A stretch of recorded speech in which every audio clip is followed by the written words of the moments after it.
Bonjour à tous et surtout je souhaite une joyeuse fête aux mamans. Aujourd'hui c'est la fête des mères. Mais ma femme et moi, nous avons progressivement, au-delà d'être parents, nous sommes grands-parents. Et c'est une grande joie pour nous d'être des grands-parents. C'est même extraordinaire de voir le développement naturel d'un enfant. Il commence à ramper par terre, n'est-ce pas? Puis marcher. En plus, leur régime de nourriture change. Au début, ils ne font que prendre du lait maternel, mais avec l'âge, ils commencent à manger des légumes en purée et avec des petites dents. Ils arrivent plus tard à manger de la nourriture solide, même de la viande. Ce serait anormal, n'est-ce pas, qu'un enfant de 5 ans ne boit que du lait et ne mange que de la purée. Dans le domaine spirituel, la Bible dit que l'enfant de Dieu devrait commencer à prendre de la nourriture solide.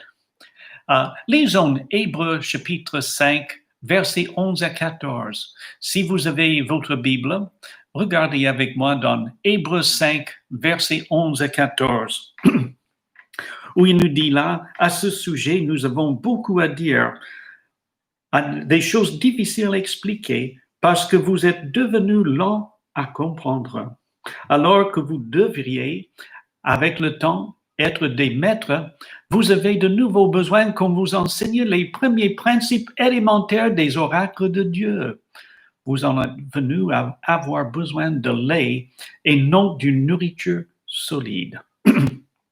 Or, quiconque en est au lait n'a pas l'expérience de la parole de justice, car il est un enfant.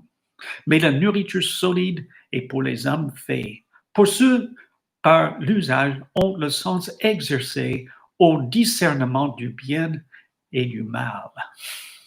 Si vous regardez le contexte, l'auteur voulait parler de Melchizedek, mais il dit que ses auditeurs étaient devenus lents à comprendre. Et je souligne ces mots, sont devenus lents à comprendre. C'est-à-dire, ils n'étaient pas toujours lents à comprendre, mais ils sont devenus comme ça. Et c'est à cause d'un manque de désir et de pratique de la parole qu'ils sont devenus lents. Dans notre série Suivre Christ, nous avons vu l'importance de la marche par l'esprit et puis ensuite la prière. Maintenant, nous abordons un troisième thème d'une grande importance pour ceux qui veulent suivre Christ. Et ça, c'est de la lecture de la parole de Dieu. Et donc, nous voulons voir aujourd'hui l'importance de la lecture de la Bible. D'abord, la Bible est la nourriture de l'âme. Il faut dire que la parole de Dieu contribue grandement à la nouvelle naissance du croyant. En lisant dans 1 Pierre 1 et verset 23, nous lisons « Vous qui avez été régénérés, c'est-à-dire nés de nouveau, non par une semence corruptible, mais par une semence incorruptible, par la parole vivante et permanente de Dieu. » Et puis, plus tard, il nous explique que cette parole est celle qui vous est annoncée par l'Évangile. Et donc, l'Évangile est cette parole qu'ils avaient entendue. C'est-à-dire, Christ est mort pour nos péchés. Il est ressuscité des morts. Et le pardon se trouve en lui. Ça, c'est l'Évangile. Et donc, c'est cette parole qui fait en sorte qu'une personne est née de nouveau. Par la suite, la parole de Dieu devient notre nourriture. 1 Pierre 2,2 nous dit « Désirez comme des enfants nouveau-nés le lait non frelaté de la parole, afin que par lui vous croissiez pour le salut. » Mais ce verset nous exhorte de désirer le lait de la parole. Le mot désirer indique un désir ardent. Cela suggère aussi que ça commence, ça continue et ça ne s'arrête pas. Le chrétien devrait toujours désirer se nourrir de la parole. Si vous ne faites pas, votre âme est en train de mourir de faim. Oh, si nous pouvions voir aujourd'hui l'intérieur, le cœur de beaucoup de chrétiens, nous verrions beaucoup de chrétiens qui sont mal nourris, qui sont affamés spirituellement. D'autre part, selon le verset que nous avons lu, Hébreux 5,14, le chrétien devrait progresser vers la nourriture solide, c'est-à-dire les vérités plus complexes dans la parole de Dieu.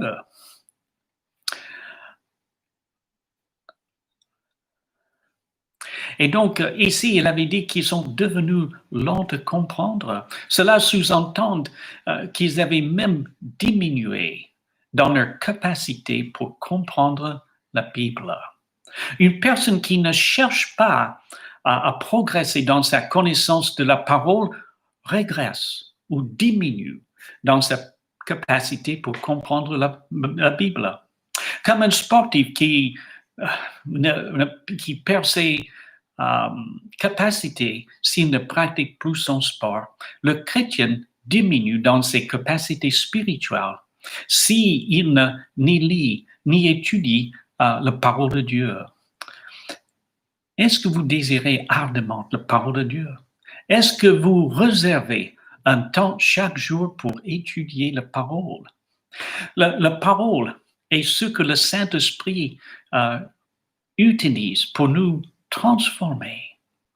Et donc, à nous de prendre du temps chaque jour pour lire la parole, pour nourrir notre âme. La Bible révèle aussi les grands projets de Dieu pour notre monde. Par son esprit, Dieu a révélé ses projets pour notre monde dans la Bible. Elle raconte une histoire, l'histoire du salut, où Dieu a choisi Abraham, ensuite la famille de Jacob pour créer le peuple Israël. Plus tard, Dieu a choisi la tribu de Juda. Ensuite, la famille de David pour donner naissance au Christ. Il y avait 1000 ans entre David et Jésus-Christ. Pendant 1000 ans, Dieu a préservé cette lignée de David quand elle aurait pu être détruite par la guerre, la stérilité, le génocide. La Bible montre que le Messie avait aussi besoin de mourir pour sauver l'homme de ses péchés. Les Écritures révèlent que Dieu est en train aussi de choisir un peuple, l'Église, composé de Juifs et non-Juifs, les païens. Un peuple pour sa gloire. Dieu a annoncé dans la Bible que l'Église serait enlevée et le monde traversera une période de tribulation qui rendrait la crise du coronavirus comme si c'était quelque chose de léger. Car à un moment donné, un quart de la population mourra à cause d'un fléau. Et la Bible indique que le Messie va revenir après cela pour établir un règne de paix. Ce que le monde n'a pas vu depuis le Jardin d'Éden. Les Écritures déclarent que les chrétiens seront jugés selon leurs actions en vue de leur récompense éternelle. Et ceux qui avaient refusé le pardon en Jésus-Christ seront condamnés éternellement. Où est-ce que vous vous trouvez dans les grands projets de Dieu? Avez-vous mis votre confiance en Jésus-Christ pour avoir le pardon et le salut que Dieu offre à l'homme? Ou avez-vous refusé cette grâce et vous ne faites qu'attendre le jugement de Dieu? La Bible explique pourquoi nous sommes ici et comment vivre en vue de l'éternité.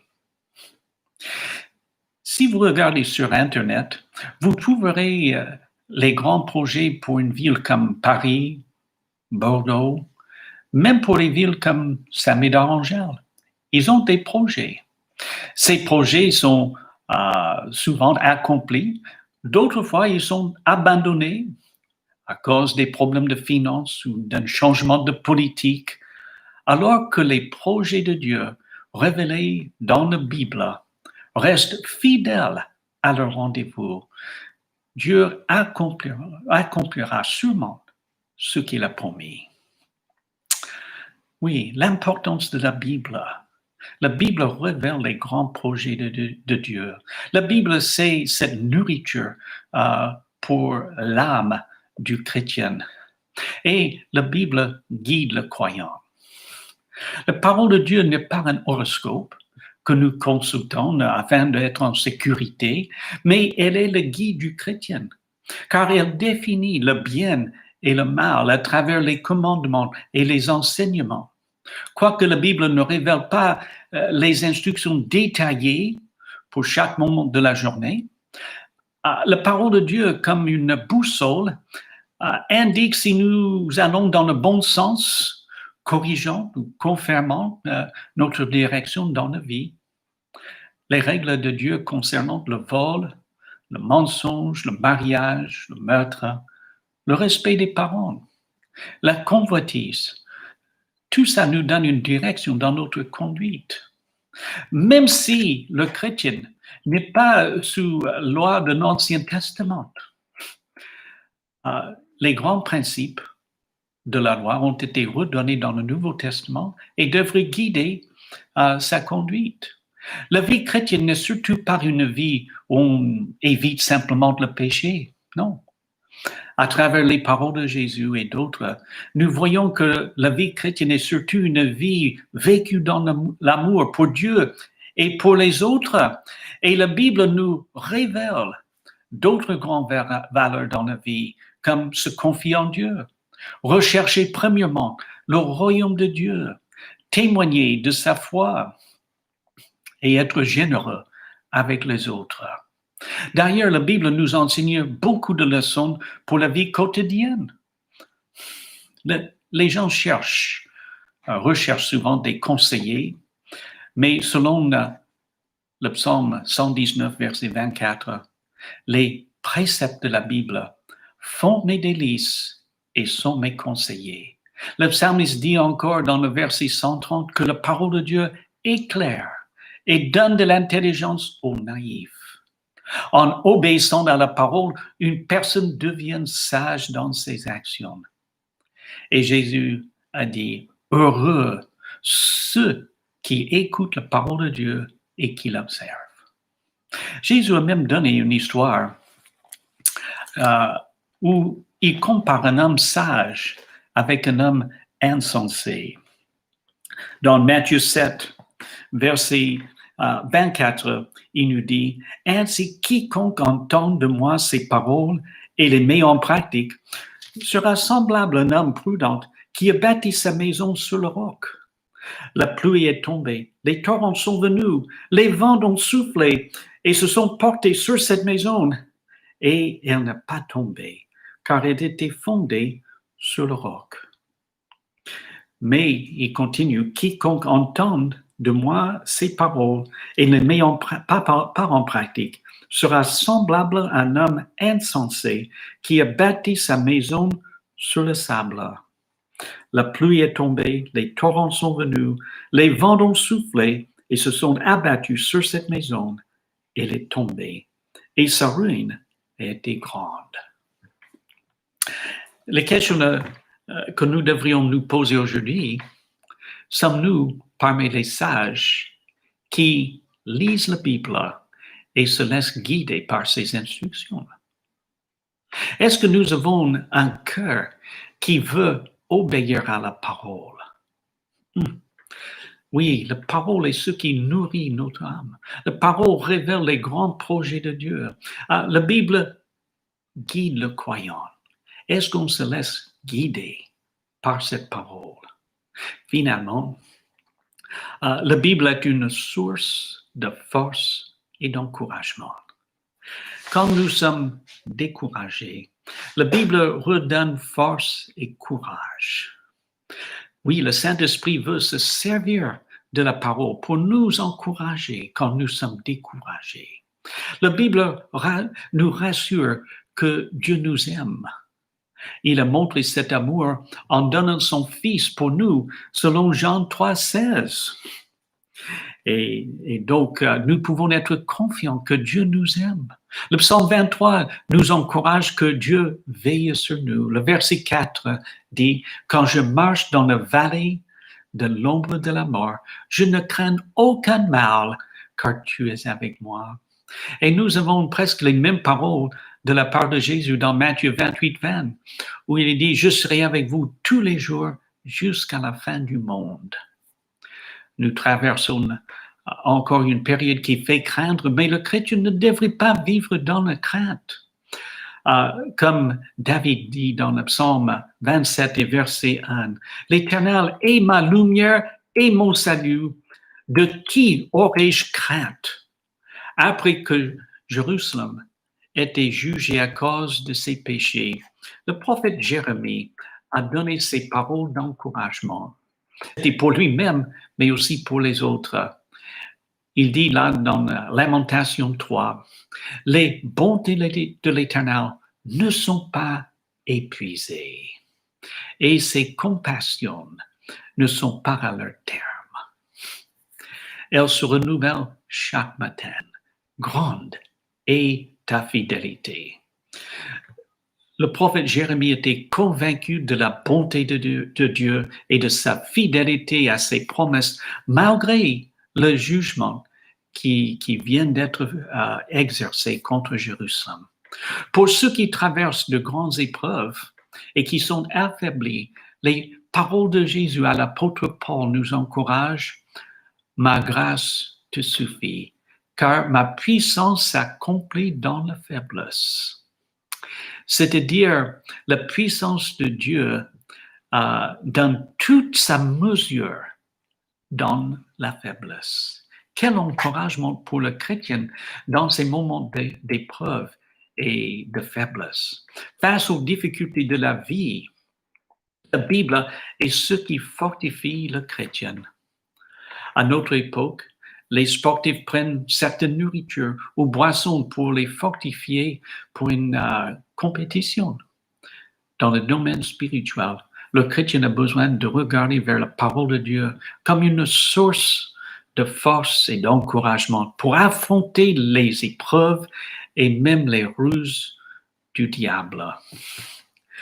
Saint Augustin, au 5e siècle après Jésus-Christ, trouvait consolation dans le psaume 32. Il a même fait inscrire ces paroles sur le mur à côté de son lit afin d'être encouragé et réconforté par ces paroles. Pour lui, ce psaume communiquait une sagesse fondamentale. Le début de la sagesse, c'est de se reconnaître comme pécheur. Il fait référence là au verset 5. « Je t'ai fait connaître mon péché. Je n'ai pas couvert ma faute. J'ai dit, je confesserai mes transgressions à l'Éternel. Et toi, tu as enlevé la faute de mon péché. » Et encore dans le verset 1 et 2, il pouvait dire, « Heureux celui dont la transgression est enlevée, dont le péché est pardonné. » Le début de la sagesse, c'est de se reconnaître comme pécheur et d'être consolé par le pardon de Dieu. Vers l'an 1800, Mary Jones, une jeune fille en Pays de Galles, avait épargné de l'argent pendant 6 ans afin d'acheter une Bible en langue galloise. Et elle a marché un jour 40 kilomètres pour l'acheter, en arrivant le vendredi qu'il n'en avait plus à vendre. Et la fille se mit à pleurer. Quand le vendeur a vu cela, il lui dit, « Il faut que je te trouve une Bible. » Et il en a trouvé une dans le placard qu'il avait réservée pour l'un de ses amis. Cette jeune fille reconnaissait la valeur de la parole de Dieu Avez-vous compris sa valeur? Pour conclure, j'aimerais bien juste parler d'un téléfilm que j'ai vu il n'y a pas longtemps. Les gens recherchaient des bijoux qu'un membre de la famille avait mentionné dans une lettre, disant que les bijoux étaient près de son cœur. En effet, cette personne avait caché les diamants au dos d'un tableau où la personne portait un bijou en forme de cœur. Et les diamants étaient cachés là derrière le tableau. Tous regardaient le tableau, mais ils ne profitaient pas des pierres précieuses cachées au dos du tableau. Ils avaient regardé ce tableau, mais ils ne voyaient pas ce qui était à l'intérieur. La Bible est comme ces trésors. Il ne suffit pas de regarder l'extérieur de la Bible. Il faut découvrir toutes les richesses à l'intérieur de ce livre. Avez-vous l'habitude de lire la Bible afin de nourrir votre âme? Connaissez-vous suffisamment bien les enseignements de la Bible pour avoir la bonne direction dans la vie? La Bible est comme un GPS ou une boussole qui guide notre vie. Et que faites-vous lors des épreuves? Des millions de chrétiens, au fil des siècles, ont trouvé leur réconfort et leur encouragement dans la Bible. Que tourner vers la parole de Dieu soit également notre habitude et même notre ardent désir.